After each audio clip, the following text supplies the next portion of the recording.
time to open up a can of worms amongst the big P word being plateau.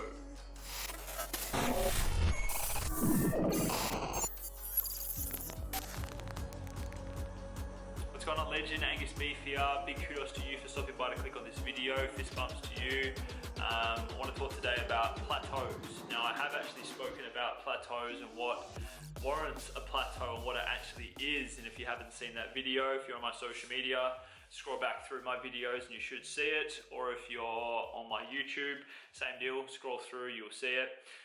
Because a lot of people think that just because they had 1 week where they, stayed the same in terms of their weight, or where they, gained a few grams or whatever, they think, oh fuck, this is shit. I've plateaued, my body's broken. Fuck my metabolism, bruh. No, you haven't hit a plateau, mate. It's not the case. So if you don't know what a plateau actually is, go and check out that video. But what I'm going to be talking about today is still about plateaus, but I want to talk to you about a different angle as to why they happen. So it's important that you know that a plateau is primarily driven from stress. So what I mean by that is if your body is picking up on the fact that it's stressed in any way, it will shift its way into preservation mode so that it feels safe and that homeostasis is there and that everything's okay. So when I say homeostasis, I'm basically referring to the fact that it has what it's needed in terms of energy replenishment, lots of nutrients coming in, there's no threat to your survival. If your body has those signals, fuck yeah, it will let go of fat, it will play the game easy, you're laughing, right? But the thing is that when a lot of people are trying to lose weight these days, right, what I typically find is that they're under eating. Their jobs are extremely stressful. They've got shit going on in terms of their personal life that they're stressed with there. Add to that, they're sleep deprived. They're typically not getting in enough water. They're lacking in micronutrition. They're getting in fuck all protein. They might be doing some exercise, but when you're this fucking stressed with all the other shit that I said going on, adding on exercise is actually perceived as an added stress on top of all of that, right? And then you're overworking yourself, that sort of thing, and then obviously add getting older to that. So it's often in terms of all these factors, your body will perceive the fact that it just needs to preserve. So it's why would it see any merit in letting go of fat? Because fat is stored energy. It's tissue that's protected that the body can use to keep you alive just in case. Of course, you're fine, you're always going to have access to food, but if you've got all that shit going on, right, you got to kind of put yourself in your body's shoes. So it's if you can see it from that angle, that that your body is actually stressed and in preservation mode when you've got legitimate plateaus that are coming about, well, it's put it back into thriving mode, you see what I mean? So it's if you can help it to see that it's safe and that everything's okay, it's not going to see any reason to hold on to fat, and you'll find that it will play the game a lot easier. So what you can do here to be able to help negate that is, if adherence has been on point and you've been killing it and you've definitely had a couple of weeks of being absolutely on point with your biomarkers, with your lifestyle factors, managing stress, hydration, nourishment, sleep, calories in on point.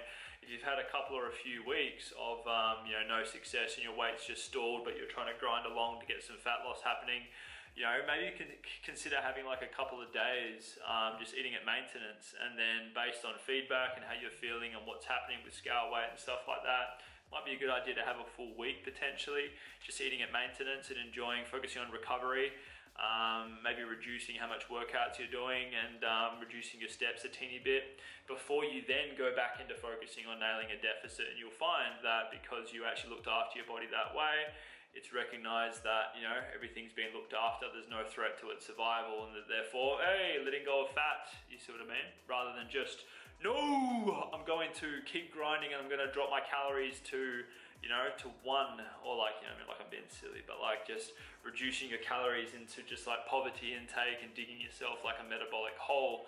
It's important that obviously when you deprive yourself more and more, that's going to be just more and more stress signs for your body, and then more reason for it to adapt and defend against what you're doing, fam. Okay, so don't be emotional and caught up in minor little you know, fluctuations in terms of scale weight. Scale is just a tool. It doesn't define who you are. It's just a tool. So it's like, make sure that you're looking at averages in terms of your weigh-ins across, you know, a week, and then compare them in terms of if you've been accurate across multiple weeks to be able to assess the trends. And if you're trending along slowly, that's fine. Like, just remember that, like, at the end of the day, losing weight is cool, but establishing healthy behaviors and habits is even cooler, and having a strong relationship with food where your health markers are still on point, that's even cooler. Because then that way, you're going to be able to have something that you can live by long term, and then obviously weight will take care of itself as you progress your way along.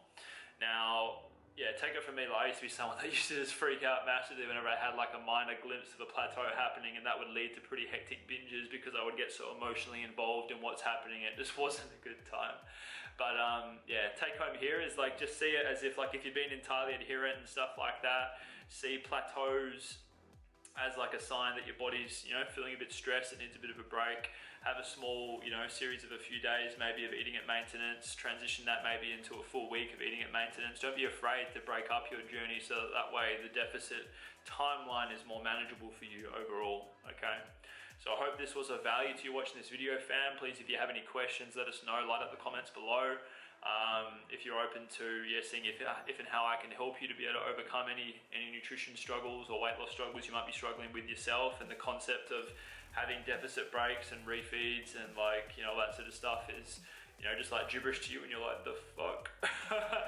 Let us know, maybe I can help you out with that. Otherwise, if this video was of value to you, please share it on your social media, tag me. That'd be really, really cool. And if you're keen to check out some of my anti-diet apparel, there's a whole host of sick threads and apparel that you can choose from over on Fuck Dieting Apparel, spelled FCK, dietingapparel.com. I'm sure you'll find something that you like, especially if you're anti-diet like me. But aside from that, fam, big love. See you next time, and thanks for watching. Peace.